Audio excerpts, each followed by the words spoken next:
જય શ્રી કૃષ્ણ માં. જય શ્રી કૃષ્ણ મારો ભાઈ. જય શ્રી કૃષ્ણ. કેમ છો? મજામાં? કેમ માં રોવા મીણા? હે રોવાય થોડું? દુઃખ છે એમાં ઘણું બધું એમ. હાલો આપણે ઘરે બેહીને વાત કરીએ માં. હાલો. શું નામ તમારું માં? ઉજીમાં. મહુવાના મોટા ખૂટવડા ગામે આવ્યા છીએ ઉજીમાને ઘરે. શું તકલીફ છે એમાં ઘરે?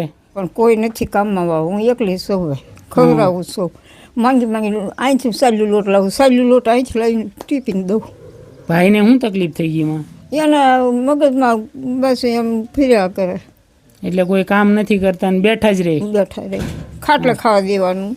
ખાટલે જમવા દેવાનું.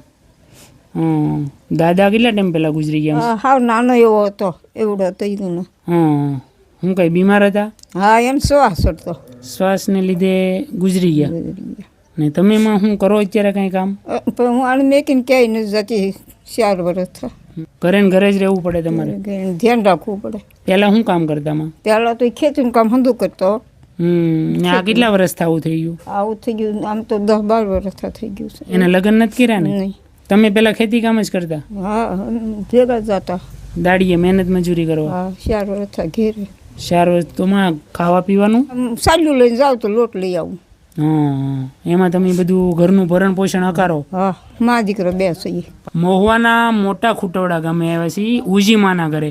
અને એમના દીકરા છે ભરતભાઈ, જે મેન્ટલી રીતે 12 થી 13 વર્ષથી બીમાર છે. કોઈ કામ નથી કરી શકતા. સતત ને સતત માં એમ કે ખાટલા ઉપર જ બેહવાનું આખો દિવસ. અને માં પહેલાં મહેનત મજૂરી કરવા જતા, પણ અત્યારે ભાઈને હિસાબે માં પણ કોઈ જગ્યાએ મહેનત મજૂરી નથી કરતા. આજુબાજુમાં જાય વાસણ લઈને તો એને થોડો લોટ આપે તો માં એનું રસોઈ ને જમવાનું બનાવી નાખે. માં છે એકદમ આવ સામાન્ય ઘરની અંદર. એ ઘરની અંદર પણ કોઈ એવી સગવડ સુવિધા નથી. માં હું તમારી જેવા વૃદ્ધ લોકો હોય ને માં, એને 1 મહિનો હાલે એટલું રાશન આપવું. માં ભાઈમાં કાંઈ બોલવાનું કાંઈ નહીં, કોઈ યારે કાંઈ નહીં, એમને બેઠા જ રહે આખો દિવસ. આ રાશન આપ્યું તમને કેવું લાગ્યું? લાગણ ભાઈ મહિના દીધી ખોરાક આપી. તમારું સારું થાય ભાઈ. સારુંમાં એ લોકોનું થાય જે આપણને આપે ને એનું. એનું તમને કેમ માં કઈ તકલીફ છે? આ શરીર ધરું છે એટલે?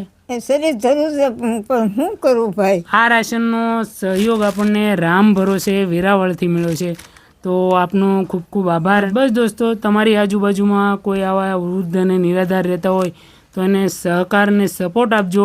અમારા કાર્યની અંદર નિમિત્ત બનજો. ફરી મળશું આપણે એક નવા વિડીયો સાથે. ત્યાં સુધી આવજો અને તમારું ધ્યાન રાખજો. તો હાલોમાં જય શ્રી કૃષ્ણ. જય શ્રી કૃષ્ણ. આવજો. દીકરાઓ. હા.